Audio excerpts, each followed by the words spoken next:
नमस्कार प्यारे साथियों, मैं सुशील यादव आप सभी का स्वागत करता हूं, आप सभी का अभिनंदन करता हूं। कैसे हैं आप सब लोग? बहुत अच्छे होंगे, जबरदस्त होंगे, शानदार होंगे और खूबसूरत होंगे। तो एक बार जल्दी से मुझे बता दीजिएगा कि अब मेरी आवाज आप सब तक पहुंच पा रही है, क्या आप मुझे सुन पा रहे हैं? तो एक बार यस का कमेंट कर दीजिएगा, जिससे कि मुझे पता चल जाए कि हाँ, मैं आप सब तक पहुंच पाया हूँ। आज दोस्तों हमारा टेक्निकल बंदा जो था आज वो नहीं था, सब कुछ मैंने जल्दी जल्दी किया यार, बहुत सारे थंबनेल वगैरह मुझे मिल नहीं रहे थे, तो जिसकी वजह से साथियों मैं आप सभी के सामने थोड़ा सा लेट हो गया।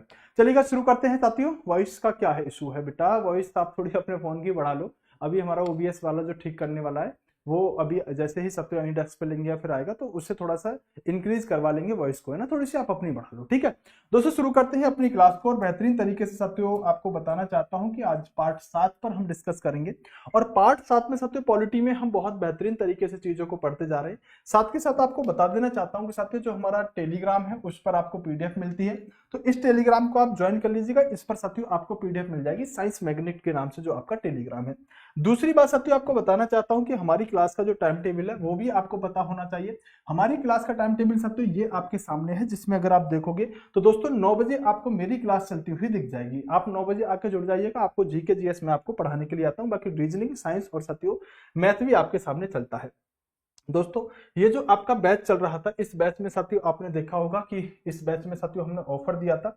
हालांकि कूपन कोड वगैरह लगाने की कोई जरूरत आपको थी नहीं, हमने 399 ही इसका प्राइस कर दिया था, तो आपने ले लिया है तो अच्छा है। अदरवाइज साथियों इसके प्राइस कम हो जाएंगे, एक बार जाके देख लीजिएगा। अभी भी शायद आपको 399 रुपए में मिल जाएगा, कूपन कोड वगैरह कुछ लगाने की जरूरत नहीं है, लेकिन 399 रुपए में आपको मिल जाएगा। जाके साथियों आप इसे परचेज कर सकते हैं। एक बेहतरीन जबरदस्त साथियों आपको क्या है, एक शानदार से साथियों कोर्स देखने के लिए मिलेगा, जिसमें आपको कंप्लीट जीके पढ़ा रहा हूं। तो जाके साथियों आप इसे परचेज कर सकते हैं साइंस मैग्नेट एप्लीकेशन पर। चलिए शुरू करते हैं साथियों। हम क्या पढ़ रहे थे दोस्तों? मौलिक अधिकारों को पढ़ रहे थे।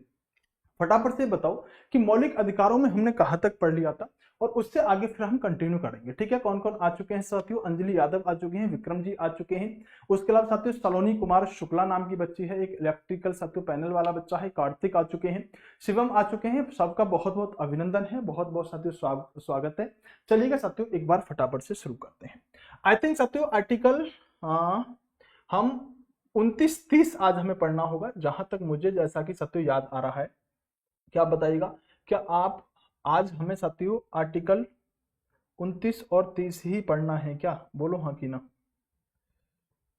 बताओ भी जल्दी से। हाँ भाई, यस नो में कमेंट करो। ओके ओके ओके, राहुल बता रहे हैं यस सर, चलेगा। शिवम भी बता रहे हैं यस सर। तो दोस्तों देखो, सिंपल एक बात पहले समझ लो कि कल कुछ बच्चों के कमेंट थे, जो मैं बाद में हमेशा आपकी क्लास के कमेंट पढ़ता हूँ। उसके पीछे का रीजन ये होता है कि साथियों आपको और हमको ये पता होना चाहिए, मतलब मुझे मुख्यतः ये पता होना चाहिए कि बच्चों को समस्या कहाँ आ रही है, कहाँ इनको प्रॉब्लम आ रही है। तो एक सिंपल सी बात समझना, मैं बहुत प्यार से आपको ये बात समझाने की कोशिश करूंगा कि दोस्तों मैं जो आपको यहाँ पॉलिटी पढ़ा रहा हूँ अभी, मैं साथियों मोस्टली ज्यादातर चीजों को कवर करूंगा, मतलब ज्यादातर आर्टिकलों को कवर करूंगा, ठीक है। लेकिन दोस्तों आपको सारे आर्टिकल याद करने की आवश्यकता नहीं है। एक माइंड के अंदर साथियों ये पता होना चाहिए कि भाई धर्म की स्वतंत्रता कहाँ है, हमें घूमने की स्वतंत्रता कहाँ है, गिरफ्तारी से संबंधित हमारे क्या क्या प्रावधान है। तो अगर आप बहुत ज्यादा याद नहीं रख पाते ना, तो थोड़ा थोड़ा आपको एक आइडिया, अनुमान होना चाहिए। बात समझ गए?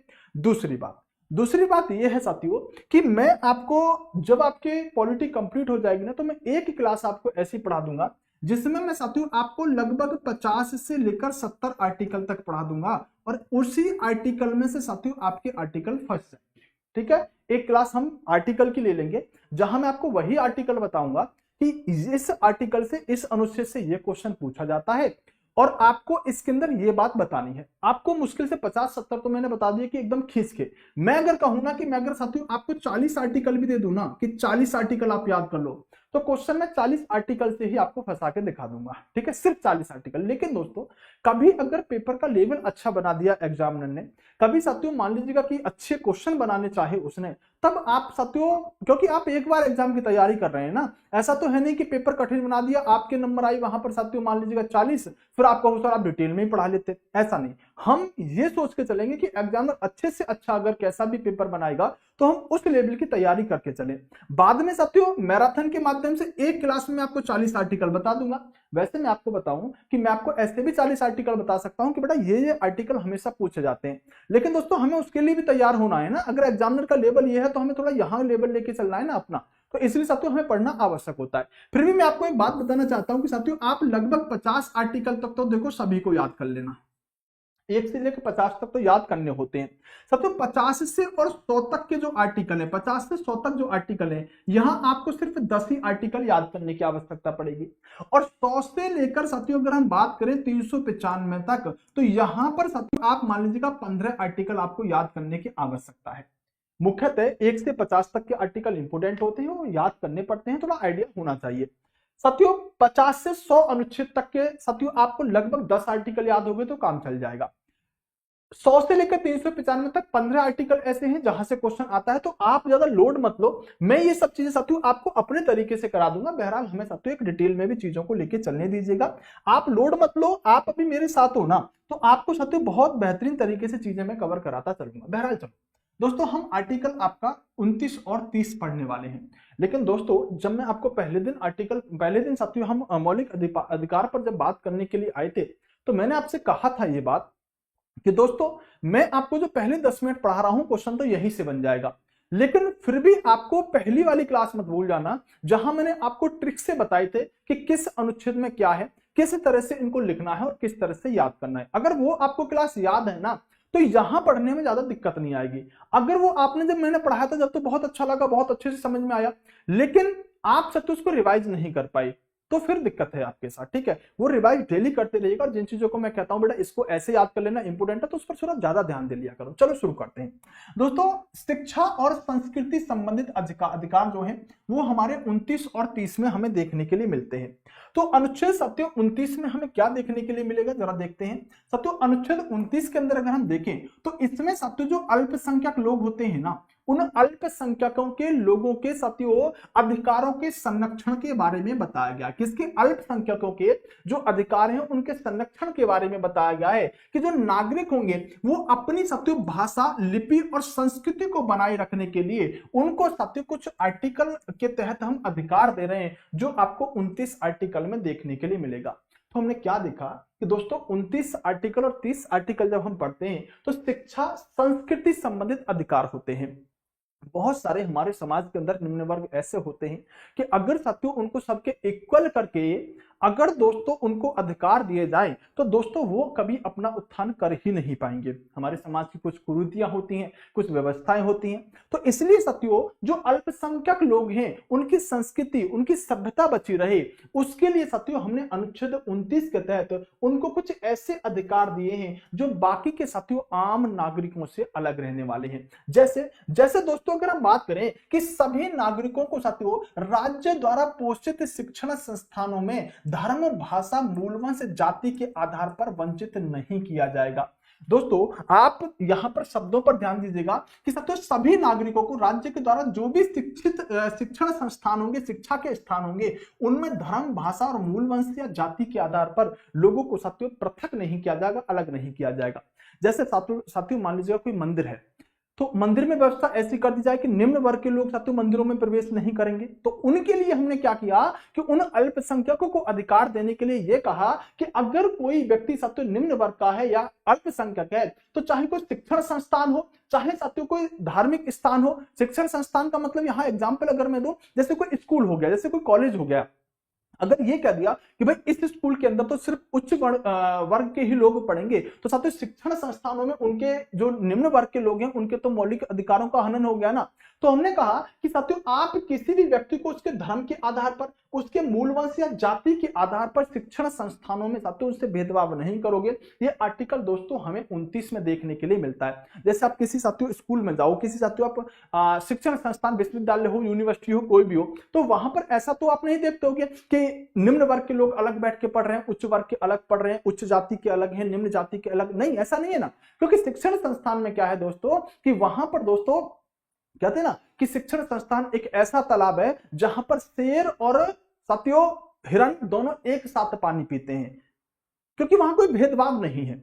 तो हमें आर्टिकल 29 इस बात का अधिकार देता है कि हम उन्हें शिक्षण संस्थानों के अंदर किसी भी व्यक्ति के साथ, अल्पसंख्यक के साथ साथ कोई भेदभाव ना करें, उनके साथ भाषा या फिर धर्म या मूल वंश जाति के आधार पर भेदभाव नहीं किया जाना चाहिए।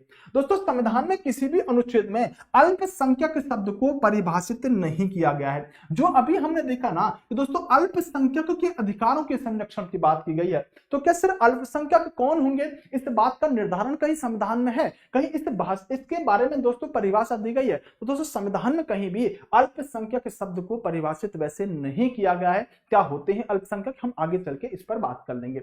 दोस्तों मुख्य रूप से अगर हम देखें तो आर्टिकल 29 में दोस्तों हमें एक चीज समझ में आई कि यहां पर दोस्तों धर्म और भाषा को आधार माना गया है। धर्म और भाषा को आधार माना गया है। तो आर्टिकल 29 में किन दो चीजों को आधार माना गया? मुख्य रूप से धर्म और भाषा को दोस्तों आधार मान के साथ ये व्यवस्था की गई है। दोस्तों अगर हम बात करते हैं आर्टिकल 30 के बारे में, अनुच्छेद 30 के बारे में देखें तो यहां पर क्या है? यहां पर सभी अल्पसंख्यकों को अपनी शिक्षण संस्थानों की स्थापना और उसके प्रशासन करने का अधिकार देते हैं।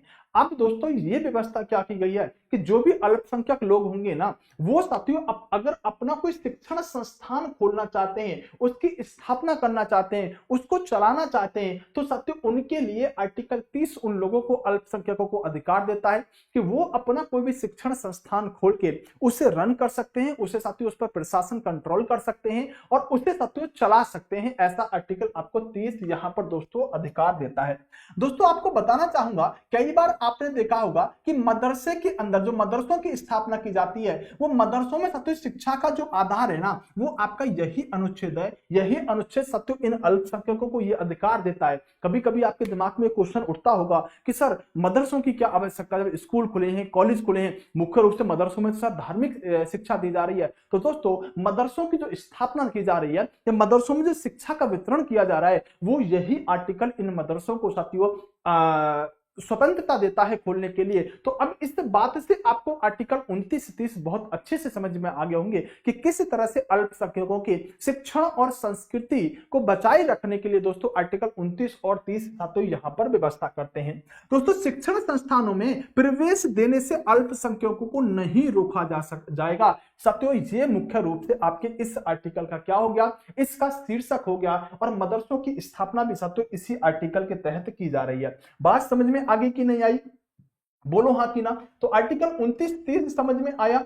अगर आर्टिकल 29-30 समझ में आया है तो साथियों फिर आपको कोई समस्या रहने वाली नहीं है। इतनी बात समझ में आई कि नहीं आई ये बताओ? हाँ भाई, इतनी बात समझ में आई कि नहीं आई? फटाफट से बताओ एक बार स्पीड से। यस का कमेंट करो। तो आर्टिकल 30 आपको समझ में आ गया।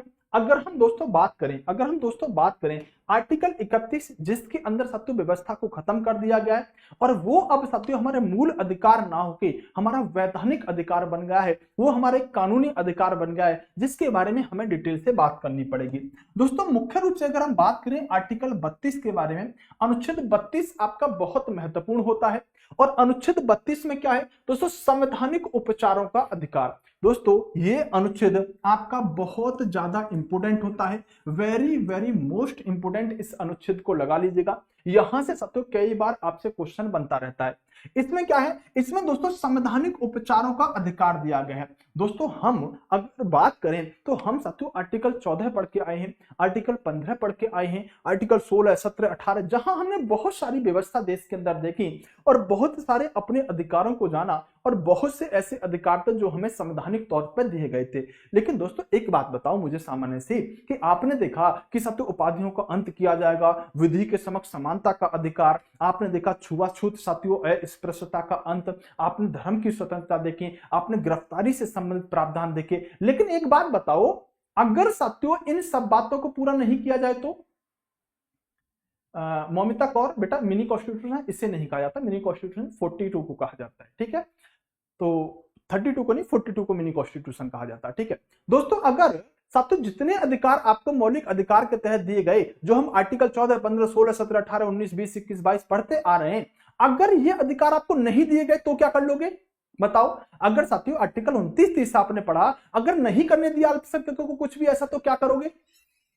कोई प्रावधान है क्या? तो दोस्तों उसी के लिए प्रावधान है आर्टिकल 32। जितने भी मौलिक अधिकार अभी तक आप पढ़ के आए हो, जितनी भी शक्तियां आपने पढ़ी, जितनी भी ताकत आपने पढ़ी, साथियों अगर वो ताकत आपको नहीं मिलती है तो आप दोस्तों आर्टिकल 32 का प्रयोग कर सकते हो। और दोस्तों सबसे बड़ी बात क्या है कि इसीलिए इस आर्टिकल को B.R. अंबेडकर जी ने संविधान की आत्मा कहा है। क्या कहा है दोस्तों? अनुच्छेद 32 जो है, जिसमें संवैधानिक उपचारों का अधिकार दिया गया है, इसीलिए दोस्तों B.R. अंबेडकर जी ने इस आर्टिकल 32 को क्या कह दिया दोस्तों? संविधान की आत्मा कह दिया। जबकि जवाहरलाल नेहरू ने संविधान की आत्मा प्रस्तावना को कहा। लेकिन दोस्तों B.R. अंबेडकर जी के द्वारा संविधान की आत्मा किसे कहा जाता है? तो दोस्तों अनुच्छेद 32 को संविधान की आत्मा कहा जाता है। क्यों? क्योंकि दोस्तों इस आर्टिकल के बिना सारे मौलिक अधिकार बेकार हैं। आप इस आर्टिकल को हटा दो तो आपके पास कोई शक्ति नहीं है कि आप अपने मौलिक अधिकारों के लिए हासिल कर सको या मौलिक अधिकारों के लिए कुछ व्यवस्था कर सको। कोई अधिकार नहीं है। ये एक ऐसा अनुच्छेद है कि अगर आपका एक भी फंडामेंटल राइट वॉलेट होता है, अगर एक भी साथियों अधिकार आपका हनन होता है, तो आप आर्टिकल 32 के आधार पर सुप्रीम कोर्ट और हाई कोर्ट जा सकते हो। और दोस्तों सुप्रीम कोर्ट और हाई कोर्ट 5 प्रकार के रिट जारी करके आपके उन मौलिक अधिकारों को दिला सकता है। तो आप बताओ दोस्तों, अगर इस अनुच्छेद में ऐसी व्यवस्था है तो क्या सच में इसे संविधान की आत्मा कहा जाना चाहिए? हिना खान बेटा, वो काफी टाइम हो गया, ठीक है। तो ये बात समझनी होगी। लेकिन दोस्तों मैंने एक यहां पर बात आपसे कह दी, एक पॉइंट मैंने आपसे बोल दिया कि संविधान की आत्मा, और मैंने साथ के साथ ये भी कह दिया कि sir doctor B.R. Ambedkar ji ने आर्टिकल 32 को या संवैधानिक उपचारों के अधिकार को संविधान की आत्मा कहा। दूसरी तरफ मैंने यह भी कह दिया कि जवाहरलाल नेहरू ने जो प्रेम्बर है हमारे कॉन्स्टिट्यूशन का, जो हमारे संविधान की प्रस्तावना है, उसको जवाहरलाल नेहरू ने आत्मा कहा। तो सर अगर हमसे यह क्वेश्चन पूछ लिया गया कि संविधान की आत्मा किसे कहा जाता है, तो अब हम आंसर क्या लगाएंगे? दोस्तों प्रश्न दो तरह से बन सकता है। एक प्रश्न सिंपल मैंने पूछा कि यह बताओ जवाहरलाल नेहरू जी के द्वारा संविधान की आत्मा किसे कहा जाता है? ऑप्शन में अनुच्छेद 32 भी है, ऑप्शन में प्रस्तावना भी है, ऑप्शन में साथियों अनुच्छेद 42 भी है, ऑप्शन में साथियों अनुच्छेद 12 भी है। आप क्या लगाओगे? क्योंकि प्रश्न में स्पष्ट कर दिया गया कि जवाहरलाल नेहरू के द्वारा। तो आप चाहे अनुच्छेद 32 ऑप्शन में हो, आप आंसर दोस्तों प्रस्तावना को ही लगाएंगे। अगर दोस्तों क्वेश्चन पूछा गया कि बताओ संविधान की आत्मा किसे कहा जाता है डॉक्टर B.R. अंबेडकर के अनुसार, तो चाहे प्रस्तावना अब ऑप्शन में हो, दोस्तों आपको अनुच्छेद 32 ही लगाना पड़ेगा, क्योंकि दोनों व्यक्तियों के मत अलग अलग हैं। लेकिन सर हम तो फंस जाएंगे जिसने सिर्फ ये क्वेश्चन पूछ लिया गया कि संविधान की आत्मा किसे कहा जाता है, और दोस्तों ऑप्शन के अंदर अब अनुच्छेद 32 भी डाल दिया और ऑप्शन के अंदर अब दोस्तों प्रस्तावना भी डाल दिया। तो सर अब बताओ हम अब आंसर क्या लगाएंगे? अब स्पष्ट नहीं किया, सिर्फ सिंपल सा क्वेश्चन पूछा कि संविधान की आत्मा किसे कहा जाता है। ना B.R. अंबेडकर के अनुसार पूछा, ना जवाहरलाल नेहरू जी के अनुसार पूछा, सिर्फ पूछा कि संविधान की आत्मा किसे कहा जाता है। और अनुच्छेद 32 भी ऑप्शन है और दोस्तों प्रस्तावना भी ऑप्शन है। क्या ऐसा क्वेश्चन बना है? हाँ ऐसा क्वेश्चन बिल्कुल बना है दोस्तों। एसएससी इस क्वेश्चन को ऐसे ही ऑप्शनों के साथ पूछ चुकी है। तो इस कंडीशन में ध्यान रखना, अब दोस्तों आपको अनुच्छेद 32 ही आंसर लगाना पड़ेगा। भले ही दोस्तों उसने नहीं पूछा B.R. अंबेडकर, नहीं पूछा साथियों यहां पर जवाहरलाल नेहरू, उसने सिर्फ पूछा भारत की आत्मा किस को कहा जाता है, तो प्रस्तावना ऑप्शन में है, तब भी आप अनुच्छेद 32 लगाएंगे। क्योंकि दोस्तों कहीं ना कहीं B.R. अंबेडकर जी जो हैं वो संविधान के पिता कहे जाते हैं, जनक कहे जाते हैं। और साथियों अगर हम इस अनुच्छेद को भी देखें तो भारत के साथियों नागरिकों के अधिकार को दिलाने की अनुच्छेद बात कर रहा है, तो इस आधार पर हमें अनुच्छेद 32 ही आंसर लगाना पड़ेगा। इतनी बात समझ में आई? यस और नो का कमेंट करो फटाफट से। हाँ भाई इतनी बात समझ में आई? जल्दी से बोलो मेरे लालो, स्पीड से बोलो भाई मेरे लालो। इतनी बात समझ में आई आपके? लगता है इतनी तो बात हर बच्चे को समझ में आ गई होगी, तुम बच्चे थोड़ी ना हो। क्यों भाई?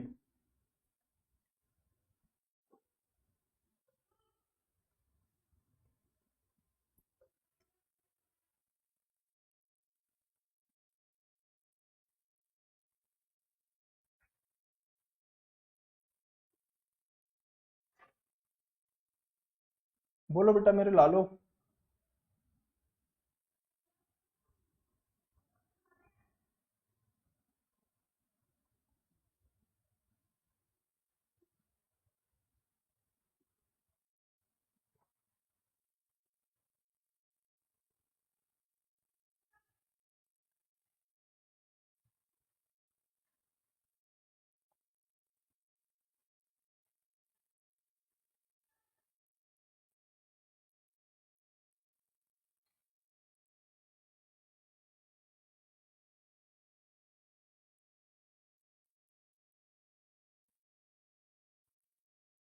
क्लियर हुआ? अब आपके दिमाग में एक बात आ रही होगी कि सर एक छोटी सी बात बताओ, एक छोटी सी बात बताओ। दोस्तों एक फाइल ना हमारी पता नहीं कहाँ चली गई, एक बार मैं फाइल को एक सेकंड देख लूं क्या? हमने कल एक फाइल लगाई थी, एक सेकंड दे दो बेटा बस मेरे को। आज हमारा टेक्निकल बंदा ना हमारा है नहीं, तो हमें काफ़ी दिक्कतों का सामना करना पड़ेगा। कोई बात नहीं है। तो में से कोई बेटा टेक्निकल काम नहीं जानता क्या? क्यों भाई? उसने तो कहा हर बात को कहना इशारे में, दिया भी जला के रखा रातों को। अच्छा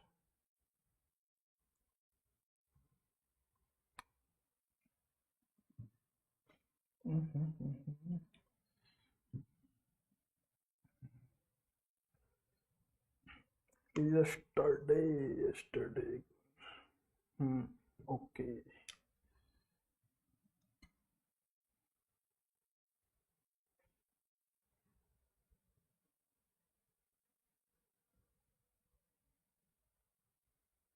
डन डन ओके। फाइनली साथियों हमने जीत प्राप्त कर ली है। आजा ठीक है।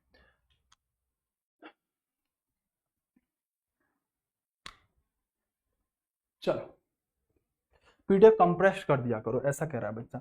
तो बेटा पीडीएफ कंप्रेस करके डलवा दिया करेंगे, तुम्हारी अगर ऐसी इच्छा है तो ठीक है, कोई बात नहीं।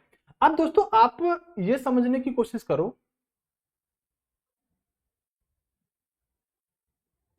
ये समझने की कोशिश करो कि सब तो आर्टिकल 32 सर आपने बताया, बहुत अच्छे से बताया, बहुत बेहतरीन तरीके से हमें समझ में आया, कोई दिक्कत वाली बात नहीं है। लेकिन सर अगर हमें ये आर्टिकल 32 जो हमें आपने बताया है, अगर साथियों हमें ये अधिकार नहीं दिए गए तो हम क्या करेंगे, वही मैं आपको बताने के लिए जा रहा था।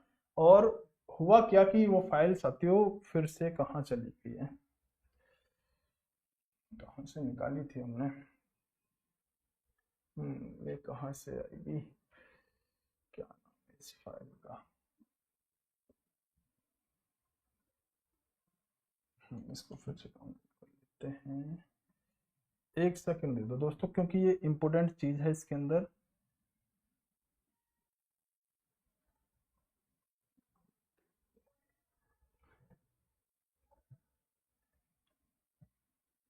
हाँ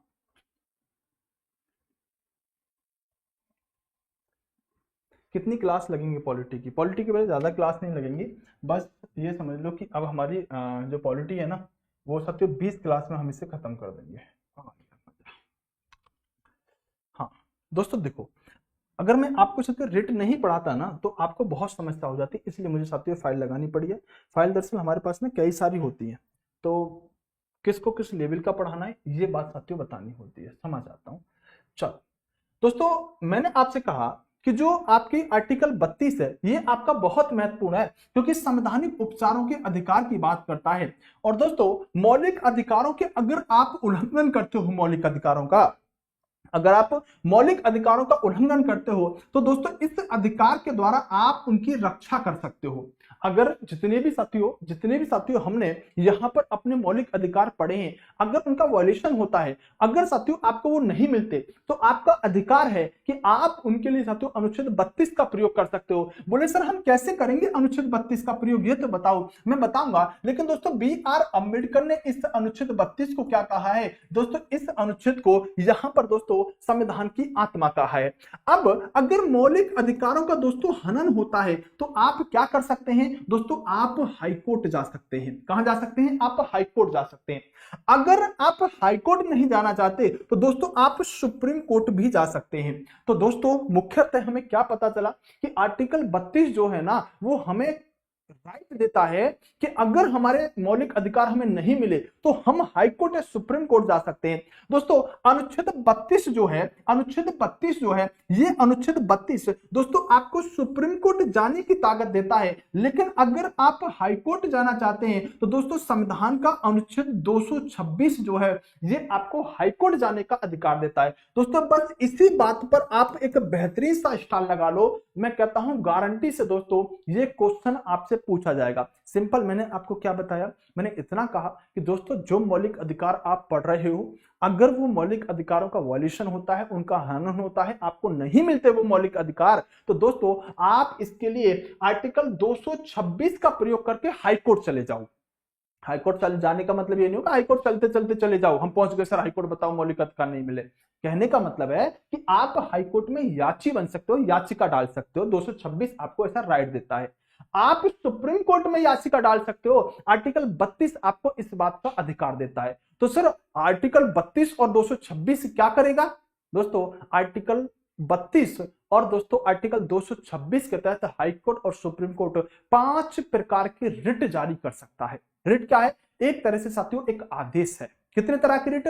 5 तरह की रिट जारी कर सकता है। दोस्तों ध्यान रखना, आपसे क्वेश्चन ये पूछा जाएगा कि बताओ हाई कोर्ट कितने तरह की रिट जारी कर सकता है अनुच्छेद 32 के आधार पर? आप कहेंगे 5। आपसे पूछेगा बताओ सुप्रीम कोर्ट कितने तरह की रिट जारी कर सकता है, तो आप कहेंगे दोस्तों 5। लेकिन दोस्तों एक छोटी सी बात यहीं पर मैं आपको बताना चाहता हूं कि अगर कभी ऐसा क्वेश्चन आपसे पूछ लिया जाए कि रिट जारी करने के मामले में हाई कोर्ट और सुप्रीम कोर्ट में कौन अधिक ताकतवर है, कौन अधिक शक्तिशाली है, तो क्योंकि हमारा सुप्रीम कोर्ट अधिक शक्तिशाली होता है तो आप हो सकता है सुप्रीम कोर्ट आंसर लगाएं। लेकिन ध्यान रखना दोस्तों रिट जारी करने के मामले में आपका जो साथियों हाई कोर्ट है ना, ये आपका ज्यादा शक्तिशाली होता है, ये आपका ज्यादा शक्तिशाली होता है। बोले सर क्यों? रिट तो पांचों ही दोनों जो जारी करते हैं एक जैसी होती हैं। तो मैं आपको बताना चाहूंगा कि आपके लेवल की बात तो नहीं है, आपके पेपर में अगर पूछा जाए तो आप यही लगाना कि हाई कोर्ट भी 5 तरह की रिट जारी कर सकता है और सुप्रीम कोर्ट भी 5 तरह की रिट जारी कर सकता है। लेकिन मैं आपको साथियों बताना चाहता हूं कि सच्चाई ये है, अगर आप एक अच्छे एग्जाम की तैयारी करोगे तो पढ़ोगे कि दोस्तों हाई कोर्ट जो है ये 6 प्रकार की रिट जारी कर सकता है। आप अगर किसी टीचर को जाके ये बात बताओगे ना तो टीचर कहेगा नहीं तुम्हारा मास्टर गलत पढ़ाता है। लेकिन हो सकता है भाई बहुत सारे टीचरों को इस बात का पता हो, और मैं ये भी नहीं कहता, किसी को क्रिटिसाइज नहीं करता कि मैं ही बहुत कुछ जानता हूं, नहीं, बहुत सारे टीचर बहुत कुछ जानते हैं। तो मैंने कहा अगर आपके एग्जाम में क्वेश्चन आता है तो आप 5 ही लगाइएगा। लेकिन सच ये है अगर आप कभी जैसे स्टेट पीसीएस वगैरह दोगे तो वहां आप जानोगे कि एक इंजेक्शन प्रकार की रिट होती है जो सिर्फ और सिर्फ हाई कोर्ट ही जारी कर सकता है, इसको सुप्रीम कोर्ट जारी नहीं कर सकता। सर ये कौन सी रिट होती है इंजेक्शन नाम की? एक ऐसी रिट होती है दोस्तों जो कि तुरंत प्रभाव से जारी की जाती है। मान लो कोई काम हो रहा है तो काम होते समय उस काम को रोकने के लिए जब इंजेक्शन प्रकार की जो रिट है वो सिर्फ और सिर्फ हाई कोर्ट के द्वारा जारी की जा सकती है। तो सच में दोस्तों हाई कोर्ट 6 प्रकार की रिट जारी कर सकता है, इसलिए सुप्रीम कोर्ट से ज्यादा ताकतवर हाई कोर्ट है रिट जारी करने के मामले में। बात समझ में आई? देखो विजय कुमार ने लिख दिया है रिट का नाम, बहुत बढ़िया। लेकिन आप ध्यान क्या रखेंगे दोस्तों, आपके लेवल की बात यह है कि दोनों ही हाई कोर्ट और सुप्रीम कोर्ट 5-5 प्रकार के रिट जारी कर सकते हैं। दोस्तों 5-5 प्रकार की रिट कौन सी हैं? तो मैंने आपके सामने साथियों लिख दी है इंग्लिश वाले बच्चों के लिए, लेकिन साथियों हम इनको डिटेल में भी पढ़ने वाले हैं, कोई दिक्कत वाली बात नहीं है। दोस्तों आप यह ध्यान रखना कि अनुच्छेद 32 में मौलिक अधिकारों का हनन होने पर सुप्रीम कोर्ट, ऐसी मतलब सुप्रीम कोर्ट है, सुप्रीम कोर्ट याचिका जारी करता है। और अनुच्छेद 32 सेकंड में लिखा हुआ है कि उल्लेखित है कि सुप्रीम कोर्ट दोस्तों 5 प्रकार की याचिका जारी कर सकता है। रिट को आप क्या कहेंगे? रिट को दोस्तों आप यहां पर याचिका कह सकते हैं। दोस्तों 5 प्रकार की याचिका सुप्रीम कोर्ट यहां पर जारी करने का काम करता है। दोस्तों पहली रिट है जिसको आप बंदी प्रत्यक्षीकरण के नाम से जानते हो। क्या कहते हो, इसको आप बंदी प्रत्यक्षीकरण के नाम से जानते हो। इस रिट के तहत क्या होगा, इस रिट के तहत किसी भी व्यक्ति को दोस्तों अवैध रूप से बंदी बना लेने पर उसे छुड़वाने हेतु ये याचिका साथियों सुप्रीम कोर्ट और हाई कोर्ट के द्वारा जारी की जाती है। तो बंदी प्रत्यक्षीकरण शब्द से ही पता चल रहा है, बंदी प्रत्यक्षीकरण कब जारी करी जाएगी दोस्तों, बंदी प्रत्यक्षीकरण तब जारी की जाएगी जब किसी व्यक्ति को दोस्तों अवैध रूप से बंदी बना लिया जाए, तो उसे छुड़वाने के लिए दोस्तों बंदी प्रत्यक्षीकरण रिट कोर्ट के द्वारा जारी की जाती है। दोस्तों ये जो रिट है ये साथियों व्यक्तिगत स्वतंत्रता से जुड़ी हुई याचिका रहने वाली है। कैसे, व्यक्तिगत स्वतंत्रता से जुड़ी हुई याचिका रहने वाली है। दूसरी रिट का नाम है दोस्तों परम आदेश। इसे साथियों आप इंग्लिश में मैंडेमस के नाम से जानते हैं, जिसका शाब्दिक अर्थ होता है हम आदेश देते हैं। तो दूसरे शब्द से पता चल रहा है परम आदेश, शब्द में ही आ रहा है आदेश।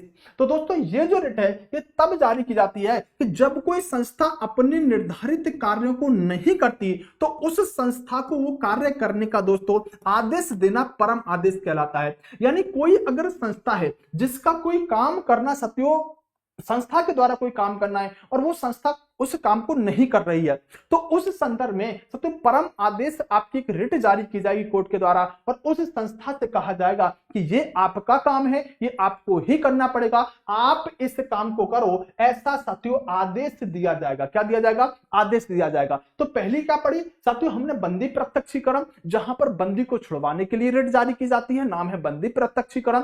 दूसरी हमने क्या पढ़ी, दूसरी का नाम है परम आदेश। कोई भी संस्था अगर साथियों काम नहीं कर रही है तो उसको काम करवाने के लिए परम आदेश नाम की रिट जारी कर दी जाती है। दोस्तों तीसरी रिट का नाम है यहां पर प्रतिषेध। क्या नाम है, प्रतिषेध। इसका शाब्दिक अर्थ क्या होता है, निषेध कर देना। पता चला, प्रतिषेध मतलब निषेध कर देना। जब कोई संस्था अपने निर्धारित कार्य क्षेत्र से बाहर जाके कार्य करती है तब उसको साथियों ये याचिका जारी की जाती है। मान लो साथियों कोई भी विभाग है, मान लो पुलिस है, ठीक है, पुलिस क्या कर रही है कि दोस्तों ऐसे काम में इंटरफेयर कर रही है जो उसका राइट ही नहीं है। जैसे सिंपल सी बात समझो, एक एग्जांपल दे रहा हूं, यहां फिट मत करना। जैसे कि साथियों मान लीजिएगा आप रेल के अंदर जाते हो, वहां टीटी का काम क्या होता है, टीटी का काम होता है टिकट चेक करना। आरपीएफ का काम क्या होता है, आरपीएफ का काम होता है दोस्तों सुरक्षा करना। अब मान लो आरपीएफ के लोग साथियों जाके टिकट चेक करने लग जाए, आरपीएफ के लोग जाकर टिकट चेक करने लग जाए, तो वहां मैंने सिर्फ एक एग्जांपल दिया है। ऐसा अगर कोई संस्था है वो साथियों संस्था अपने निर्धारित कार्य क्षेत्र से बाहर जाके कार्य करने लग जाए तो साथियों तब उसके लिए यहां पर प्रतिषेध नाम की रिट जारी कर दी जाती है। मतलब आपका काम तो कुछ है किसी संस्था का, मैंने आरपीएफ टीटी का एग्जांपल लिया है सिर्फ, और आप काम कर रहे हो बाहर जाके अपने दायरे से, तो साथियों आपको प्रतिषेध रिट जारी कर दी जाएगी कि आपको ऐसा कोई अधिकार नहीं है। दोस्तों चौथी जो रिट है इसका नाम है दोस्तों यहां पर उत्प्रेक्षण। क्या नाम है, उत्प्रेक्षण। साथियों उत्प्रेक्षण की बात करें कि इसका शाब्दिक अर्थ क्या होता है, रोकना या निषेध कर देना। दोस्तों क्या नाम है, क्या अर्थ है इसका, रोकना या निषेध कर देना। जब किसी संस्था के द्वारा अपने कार्य क्षेत्र से बाहर जाकर कार्य करे उसे रोकने हेतु साथियों ये याचिका जारी की जाती है। सर इससे पहले वाली में भी तो आपने यही बात बताई है, सर आपने प्रतिषेध में भी तो यही बात बताई है, तो सर प्रतिषेध में और फिर उत्प्रेक्षण में अंतर क्या है, तो अभी हम इस पर बात करेंगे। मुख्य रूप से यह ध्यान रखना कि प्रतिषेध में भी साथियों कोई संस्था अगर अपने अधिकार क्षेत्र से बाहर जाके काम कर रही है तो उसके लिए प्रतिषेध जारी कर दिया जाएगा उसे रोकने के लिए। उत्प्रेक्षण में भी साथियों यही सेम चीज लिखी हुई है, लेकिन अभी हम जानेंगे साथियों दोनों में अंतर क्या होता है। एक होता है दोस्तों अधिकार परीक्षा। क्या होता है, अधिकार परीक्षा, जिन्हें आप क्यू वारंटों के नाम से जानते हैं। दोस्तों अगर हम बात करें कि अधिकार परीक्षा का मतलब क्या है, तो यहां पर पूछ लिया जाता है किस अधिकार से, मतलब अधिकार परीक्षा का मतलब क्या है कि दोस्तों इसका शाब्दिक अर्थ होता है किस अधिकार से। ये एक साथियों न्यायालय के द्वारा जारी किया जाता है जब किसी व्यक्ति का साथियों सार्वजनिक पद का दावा वैध है या नहीं इसकी जांच करने के लिए दोस्तों यह किसी भी अवैध रूप से सार्वजनिक कार्यालय को हड़पने से रोकता है। तो मतलब अगर कोई भी संस्था काम कर रही है तो दोस्तों उससे अधिकार परीक्षा के आधार पर पूछा जा सकता है कि आप ये काम किस अधिकार से कर रहे हो। अब दोस्तों मैंने आपसे क्या कहा कि दोस्तों हमने दो याचिकाएं पढ़ी जहां पर हमने देखा कि दोस्तों एक याचिका थी उत्प्रेषण, एक थी प्रतिषेध। दोनों में हमें काम सेम ही नजर आ रहा था। कि अगर कोई संस्था अपने दायरे से बाहर जाकर काम कर रही है तो उसे रोकने के लिए जारी किया जाता है। लेकिन देखो दोस्तों, क्षेत्र अधिकार का उल्लंघन किए जाने के बाद उत्प्रेक्षण जारी होती है, और क्षेत्र अधिकार के उल्लंघन के दौरान देखो साथियों, अगर हम प्रतिषेध और उत्प्रेक्षण में अंतर देखें तो दोस्तों ये जो रिट जारी की जाएगी ना, ये जब की जाएगी जब क्षेत्र अधिकार का उल्लंघन किया जा चुका हो। और ये साथियों जो प्रतिषेध है ये जब जारी की जाएगी जब साथियों क्षेत्र अधिकार का उल्लंघन किया जा रहा हो। एक तो साथियों उल्लंघन कर दिया आपने, तो अब साथियों आपको उत्प्रेक्षण झेलना पड़ेगा, और एक उल्लंघन आप कर रहे हो तो आपको रोकने के लिए दोस्तों प्रतिषेध जारी किया जाएगा। भाई दो तरह से चीजें होती है ना, एक तो दोस्तों आपने उल्लंघन कर दिया किसी काम का, तो अब तो आपको उत्प्रेक्षण नाम की रिट झेलनी पड़ेगी, और एक है कि अभी आप इन्वॉल्व हो, अभी आप कर रहे हो किसी काम का उल्लंघन, तब साथियों आपके खिलाफ प्रतिषेध नाम की रिट जारी की जाएगी। तो दोनों में समझ में आ गया उत्प्रेक्षण और साथियों आपके प्रतिषेध क्या है। ये 5 प्रकार की रिट हैं। जो क्वेश्चन सिंपल आपसे बनेगा वो साथियों यहां से सिर्फ ये बनेगा, मैं आपको बता देना चाहता हूं। जो आर्टिकल साथियों हमने 226 और आर्टिकल 32 देखा, ये वाली चीज जो हमने देखी, सिर्फ क्वेश्चन यहां से बनेगा। एक तो कितने प्रकार की रिट जारी की जा सकती है, 5 प्रकार की। 226 के तहत कौन रिट जारी करेगा, तो हाई कोर्ट करेगा, और सुप्रीम कोर्ट किसके तहत करेगा, सुप्रीम कोर्ट 32 के तहत करेगा। यही बात आपसे सबसे ज्यादा पूछी जाती है। बात समझ में आई? बोले सर अच्छे से समझ में आ गई। बाकी 5 प्रकार की रिट जो है इनको थोड़ा सा एक बार अपने दिमाग के अंदर रखिएगा। इनमें है क्या, शायद ऐसा नहीं पूछा जाए, लेकिन ऐसा पूछ लिया जाएगा कि बताओ इनमें से कौन से प्रकार की writ high court supreme court के द्वारा जारी नहीं की जाती है।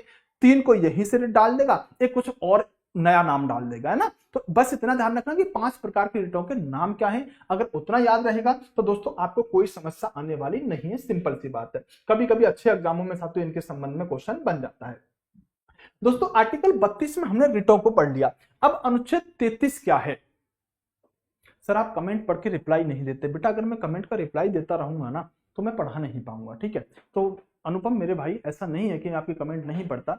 अगर आपको कुछ दिक्कत समस्या हुआ करे तो आप बता दिया करो, लास्ट में आपको टाइम दे दिया करूंगा, अब तब पूछ लिया करो कोई भी ऐसी बात हुआ करे। क्योंकि है क्या कि बात बेटा फिर बात ना, मतलब बच्चे मुझे बातों में लगा लेते हैं, ठीक है। इसलिए मैं ये चाहता हूं कि सिर्फ पढ़ाता रहूं, ठीक है।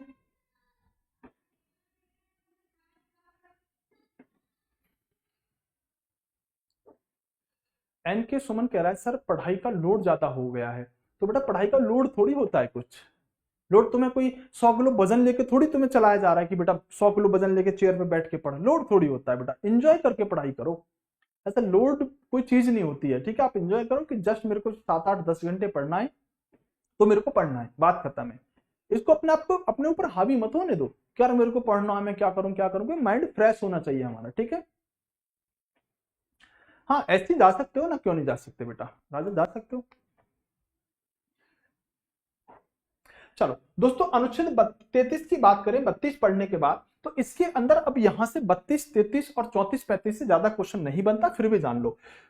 दोस्तों अनुच्छेद 33 में क्या प्रावधान किया गया है कि सामान्य नागरिकों की तुलना में कुछ वर्गों को साथियों मौलिक अधिकार का प्राप्त है अनुशासन को बनाए रखने के लिए। दोस्तों मौलिक अधिकार जो है यहाँ पर कम प्राप्त है, क्या है, मौलिक अधिकार कम प्राप्त है। तो अनुच्छेद 33 हमें क्या कहता है कि सामान्य नागरिकों की तुलना में कुछ वर्ग ऐसे हैं जिनको दोस्तों मौलिक अधिकार थोड़े से कम प्राप्त हैं। कितने मौलिक अधिकार कम प्राप्त हैं? जैसे दोस्तों आपको बताना चाहूंगा कि संसद विधि बनाकर सशस्त्र बल, साथियों लोक व्यवस्था स्थापित करने वाले लोग, साथियों सूचना, खुफियागिरी, इंटेलिजेंस, इन तीनों के कार्यों में साथियों सहायता करने के लिए दूर संचार से संबंधित लोगों के साथियों मौलिक अधिकारों में कमी कर सकती है फौज, सीबीआई, पुलिस, खुफिया एजेंसी। सिंपल भाषा में ये समझो दोस्तों कि अनुच्छेद 33 आपसे ये कह रहा है कि दोस्तों आपने जितने मौलिक अधिकार पढ़े, अनुच्छेद 33 में कैसी व्यवस्था कर दी गई कि जितने मौलिक अधिकार पढ़ रहे हो ना, कुछ संस्थाओं के लिए, मतलब कुछ संस्था, कुछ नागरिकों के लिए हम इन मौलिक अधिकारों में कमी भी कर सकते हैं। सर वो कौन होंगे मौलिक अधिकार? मौलिक अधिकार जिनके साथ कम किए जाएंगे, तो जैसे साथियों आप जानते हैं, जैसे मान लो फौज हो गई।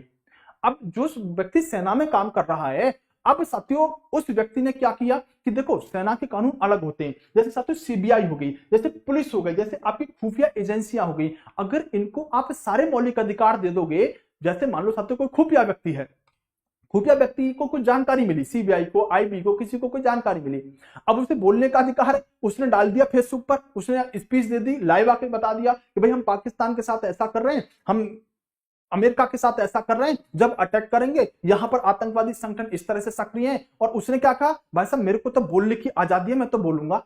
बात समझ पाए ना साथियों, आपको अनुच्छेद 19 क्या कहता है, बोलने की आजादी देता है। आप है साथियों किसी खुफिया एजेंसी के अंदर और आपने अनुच्छेद 19 का प्रयोग करके सारी बात पोल खोल दी सबके सामने, तो साथियों आप पे रिस्ट्रिक्शन लगा रखा है अनुच्छेद 33 के आधार पर। अनुच्छेद 33 ये कहता है कि कुछ ऐसी संस्थाओं के मौलिक अधिकारों को हम वॉलेट कर सकते हैं, जैसे इसकी साथियों कुछ साथियों सशस्त्र बल हो गए, जैसे लोक व्यवस्था स्थापित करने वाले लोग हो गए, असूचना हो गए, इंटेलिजेंस के मामले हो गए, दूर संचार के मामले हो गए, इन लोगों पर हम रोक लगा सकते हैं।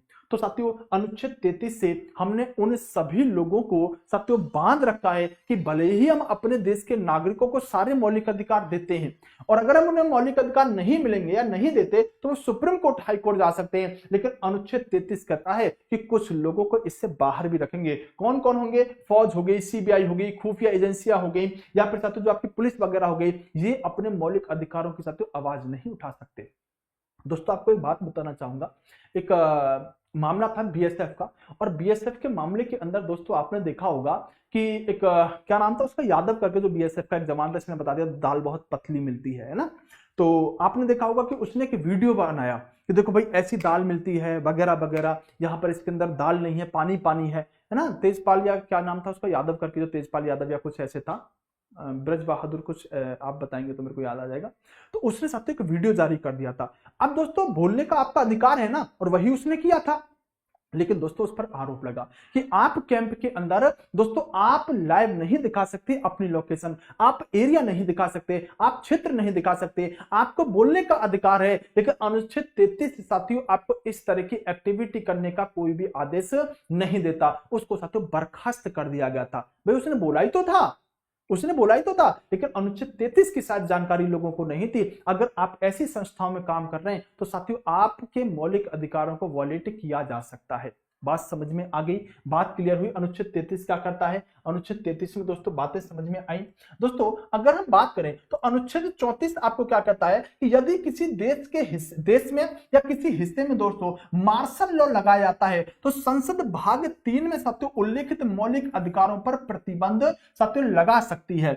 इन प्रतिबंधों से होने वाली क्षतियों की भरपाई के लिए संसद द्वारा साथियों कानून बनाया जा सकता है। दोस्तों अगर हमारे देश के अंदर मार्शल लॉ मतलब सैन्य शासन होता है, इसका मतलब है ना, अगर 34 को पढ़ें तो ये कहता है दोस्तों, वैसे पूछा नहीं जाता आपसे उतना दोस्तों, अगर आपके देश के अंदर मार्शल लॉ लग जाता है तो साथियों जो आपके मौलिक अधिकार है ना, उन मौलिक अधिकारों पर कानून आपका कौन बना सकता है, कानून साथियों आपका संसद बना सकता है। बस ये बात आपको अनुच्छेद 34 में देखने के लिए मिलेगी। और दोस्तों साथ ही साथ अगर हम बात करें अनुच्छेद 35 की तो साथियों 16(1), 33(1), 33, 34 में विधि बनाने की जो शक्ति है वो संसद को है, और राज्य विधानमंडल इन पर कानून नहीं बना सकता। दोस्तों एक तो अनुच्छेद आपका 16(1), एक आपका दोस्तों अनुच्छेद 33(1), 33 और 34, ये जितने भी अनुच्छेद है ना, इन पर कानून सिर्फ और सिर्फ कौन बनाएगा दोस्तों, संसद बनाएगा। इन पर दोस्तों राज्य का विधानमंडल जो है ना वो कानून नहीं बना सकता। बस इतनी बात आपको पता होनी चाहिए, इतनी बात आपको पता होनी चाहिए। बस ये साथियों आपको अनुच्छेद 35 के अंदर देखने के लिए मिलता है। दोस्तों मैंने आपको जब मौलिक अधिकार पढ़ा रहा था तो मैंने आपको एक बात बताई होगी कि साथियों कुछ अधिकार तो नागरिकों को प्राप्त हैं और कुछ अधिकार दोस्तों व्यक्तियों को प्राप्त हैं। तो दोस्तों सिर्फ भारतीयों को प्राप्त मौलिक अधिकार कौन कौन से हैं दोस्तों, अनुच्छेद 15 जो है ये सिर्फ भारतीयों को है, 16, 19, 29 और साथियों 30 आर्टिकल जो हैं ये सिर्फ और सिर्फ भारतीयों को प्राप्त हैं। दोस्तों कहीं कहीं अनुच्छेद में क्या देखने के लिए मिलेगा, हमें साथियों नागरिक देखने के लिए मिलेगा। नागरिक का मतलब है कि उस व्यक्ति के पास भारत की नागरिकता होनी चाहिए। अगर व्यक्ति शब्द जोड़ा जा रहा है तो व्यक्ति का मतलब है कि अगर कोई पर्यटक भी घूमने के लिए आया है तो उसे भी साथियों हम ये मौलिक अधिकार दे रहे हैं। तो साथियों भारतीयों को कौन कौन से अनुच्छेद प्राप्त हैं, कौन कौन से साथियों अधिकार प्राप्त हैं दोस्तों, 15, 16, 19, 29 और 30 ये सिर्फ भारतीयों को प्राप्त हैं। आप अगर पर्यटक हो, टूरिस्ट हो और आप घूमने के लिए आ रहे हो और आप इन आर्टिकलों पर बात करोगे तो ये आपको अधिकार नहीं दिए जाएंगे, ये सिर्फ भारतीयों को दिए जाने वाले अधिकार हैं। बात समझ में आई दोस्तों। मुख्य रूप से मैंने आपको पहली क्लास में जो आपको क्लास दी थी, पहली क्लास में जो चीजें मैंने आपको बताई थी वो आपको बहुत अच्छे से साथियों याद कर लेनी है। क्वेश्चन जो बनता है साथियों वहीं से बनता है, इतनी बात आपको थोड़ी सी ध्यान रखनी होगी। क्लियर हुआ? सर जी मेरा भाई आर्मी में है और चाइना बॉर्डर पर पोस्ट है, उसके यहाँ मोबाइल बैन है, कुछ लड़कों ने पाकिस्तान को कुछ ऐसा ऐसा लिख रहा है बेटा। हाँ ठीक है बेटा, वो सेना के अपने मामले, उस पर हम तुम कुछ नहीं कर सकते, है ना। इतनी बात समझ में आई। तो दोस्तों अब हम जो आगे पढ़ने के लिए जा रहे हैं ना, हमारे पास समय कितना है, 4 मिनट है, शुरू कर लेते हैं। दोस्तों अब हम एक ऐसी व्यवस्था को पढ़ने के लिए जा रहे हैं जिसे आप डीपीएसपी के नाम से जानते हो। दोस्तों जब मैं आपको मौलिक अधिकार पढ़ा रहा था तो मैंने आपको याद करवाया था 1 2 3 5। तो साथियों 12 से 35 तक हमने क्या पढ़े थे, तो भारत के संविधान के मौलिक अधिकार पढ़े थे, 1 2 3 5, ठीक है, 12 से 35। अब दोस्तों अगर हम देखें तो 36 से 51 तक जो आप पढ़ोगे, इसमें साथियों आप राज्य के नीति निर्देशक तत्वों को पढ़ोगे जिन्हें आप डीपीएसपी भी कह देते हो। तो अब हमें कहां से कहां तक पढ़ना है दोस्तों, 36 से 51 तक पढ़ना है, जिसमें साथियों आप डीपीएसपी को पढ़ने के लिए जा रहे हो। दोस्तों सबसे पहली बात यह जानो कि जब साथियों हम अपने मौलिक अधिकारों को पढ़ के आ रहे थे तो मैंने आपसे एक बात कही, मैंने आपसे यह बात कही कि दोस्तों मौलिक अधिकार जो है ना, अगर ये आपको नहीं मिलते तो आप दोस्तों सुप्रीम कोर्ट से इनको ले सकते हो ना, सुप्रीम कोर्ट से याचिका जारी करवा सकते हो। अब जो हम डीपीएसपी पढ़ने के लिए जा रहे हैं ना दोस्तों, अगर ये आपको नहीं मिले ना तो आप कुछ नहीं कर सकते। दोनों बातों में अंतर समझ में आया।